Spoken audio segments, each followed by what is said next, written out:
That was the original. Smash those gangs, smash those pesky, those flipping gangs, smash them, said Keir Starmer. Look, Keir Starmer as PM, I don't think could either flip a burger or do the thing that's all the rage now instead of a smashed burger. They can't do anything.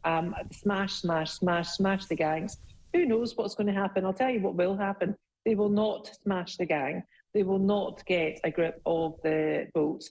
They will not get to grips of illegal immigration either, because at the moment, I think they're sending out quite a weak message to the country, and in terms of what they are building themselves up to. They don't seem to be able to have a plan. Don't remember, Ian, in the hustings, he had a plan. He was going back. He had to do this. He had a plan. He had to go back. He was doing this. He was doing that. Yep. He's done none of it. Absolutely none of it. And people are saying he's looking tired now. August, do you remember August used to be the silly season for news? It did. Years ago when we were young journalists and stuff. And we could always, maybe take our foot off the brake and stuff like that. But now, because of the absolute torrent of vitriolic state of this country, nothing can be seen to be done, and it's not being done correctly either. Yeah.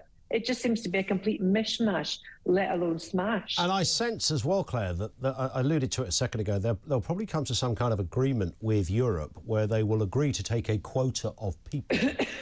Those people won't be counted as anything, really, other than, they're certainly not going to be counted as illegal immigrants ready for deportation. So they'll try and sort of up the numbers a little. When they talk about deporting over 14,500 in the next 6 months, there's always a figure for deportations. We don't talk about it a lot, but there's thousands deported every year. But it's not going to be significant enough. No, but they can't deport anyone in because they lose track of where they are when they are brought into the country. Yep. That's part of the problem. They're lost. They're lost in a system that's inadequate and not fit for purpose. And people are saying, oh, well, the answer is in regulating the immigration and actually trying to get them processed. Sure. Well, there's no one to process. We've got Border Force going on strike. What is going to happen then when, someone made a comment today, Border Force, if they're on strike, it might actually be better, because then the army will be brought in. What a state of affairs. We are supposed to be a developed country. We're supposed to be on top of this. Yeah. We're supposed to know what we're doing. And I'm sorry, we look like a complete laughingstock. Well, CA here on Twitter says she'll need to deport 1,000 people a week if she wants to show she's serious. Alongside that, she needs to declare refuge temporary and whole countries safe to return to. People can leave, they can go or face deportation. If they fight it, they need to spend that time in a prison cell. I mean, until there's the prisons are already full. And well, I was about to say, good luck with finding prison cells. Exactly. It's just absolutely awful. I don't know what the answer is. Yeah. I really don't. I would have said stop the boats, stop paying France the money because they're doing absolutely nothing. No, why are we giving any money to France? I mean, this is hundreds of millions of pounds. For what? Exactly. They're not policing the waters. They're not stopping people from... And, the left would say that this is not just our country, everyone's country. You've got the ability to go to any country and be there. Well, I'm sorry, we don't. Yeah. Well, the government, the rest of Europe have now said today that UK travellers have to go and apply for an ETIAS at €7 for 3 years. I don't care what it is, but it's a money grab and it's supposed to make things easier. Gone are the days of the realm of the British passport that gave you comfort, that gave you succour, that gave you your the ability to move around from state to state because your passport remains and keeps you in a state, not stateless. And there's British, what are they called? The embassies all over the world. And we were safe. But now it just seems to be money for everything. Everyone's wanting it. It's a divorce gone bad. It's toxic. Yeah. And it sounds as if Europe are appearing like the hard done by X, and they're wanting to screw Britain as hard as they possibly can and just try and get at us. Imagine the indignation of being asked for £7 to go to Luxembourg. I mean, I wouldn't pay £7 for the ticket, let alone the entry fee. I don't think Luxembourg's part of the EU. Let's move to this story. Scotland's drug deaths are the worst in Europe after a 12% rise. Now, let's row back to 2012. Nicola Sturgeon said she was open. She wanted a right to recovery bill. 3 years later, one was yet to appear. Deaths from drugs in Scotland still seem to be increasing. Let's have a listen to what she said. People should have a right to recovery, and for that right to recovery to be meaningful, it has to, have the right services with the right investment in place. The debate about the bill is whether a right to recovery should be encapsulated in law, in statute. I've said I'm open-minded to that. There is no right to recovery bill yet. It hasn't been published. I'm very open-minded to it, and when it's published, we'll look at that with a fair mind. Now, I should say it was 2021, by the way, not 2012. Fancy seeing Nicola Sturgeon, Claire. There she is, your favourite politician. I was surprised you were still sitting there when we came back. I thought you might have discombobulated and passed out. In 2015, Nicola Sturgeon slashed the drug rehabilitation budget in the Scottish Government because, of course, health is a devolved service, a devolved part of a devolved government in Scotland. And yet the drug death still managed to increase. Yeah. And she kept saying, no, she's got a hold on it, although she couldn't even come up with any figures then. And we knew then that the drug deaths in Scotland were the worst in Europe, and they have continued to be. Scotland used to be fantastic for inventing things. We've talked about this before. Penicillin, the light bulb, the TV. I could go on and on and on. And what are they famous for now? Drug deaths in Europe. Come on, that is. Glasgow was the city of culture.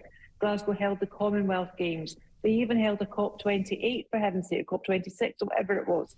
And yet the SNP still blamed Westminster for these drug deaths. They were still unable to be accountable for their own actions and for their disastrous implementation of really poor fiscal analogies and fiscal budgets. And the environmental impact of their policies is absolutely shocking. Yeah. Absolutely shocking.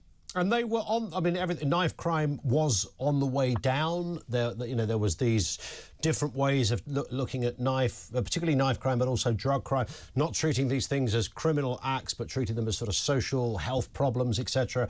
And there was a moment, a little window there where it looked like, well, maybe they're onto something. But it hasn't panned out, and nobody seems to be able to come up with a reason why the whole drug thing is so big in Scotland. Because there's no hope. There's absolutely no hope in Scotland.